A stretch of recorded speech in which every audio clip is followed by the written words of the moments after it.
అసలే లేదు. ధైర్యం తప్ప ఏమీ తెలియని కళ్ళల్లో మొదటిసారి భయం పొరలు కమ్ముకున్నాయి. ఎవరు చేశారు ఇదంతా? సానా పెద్ద కథ సామి. రక్తంతో సంత్రమే ఇరుపెక్కిన కథ మా దేవర కథ.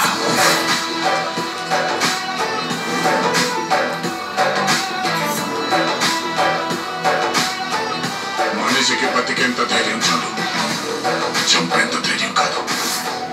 కాదు కూడదు అని మీరు మళ్ళీ ఆ ధైర్యాన్ని కూడగలిగితే ఆ ధైర్యాన్ని చంపే భయాన్నైతా. నువ్వున్నంత వరకు ఈ కొండ మీద నీ మొదటి దేవరా.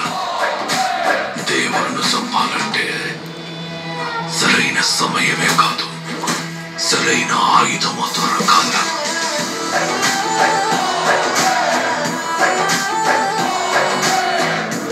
ఎప్పుడు చూడు పిల్లతను పెరిగితను వాడుతూ ఎట్టాగే కొంపతీసి బరిలోకి దిగుతావైంది. ఏం మాట్లాడుతుంటావు? ఆడికి అళయ్య రూపం వచ్చింది కానీ రక్తం రాలేదే. పని మీద పోయినోడైతే పనకంగానే తిరిగి వస్తాడు.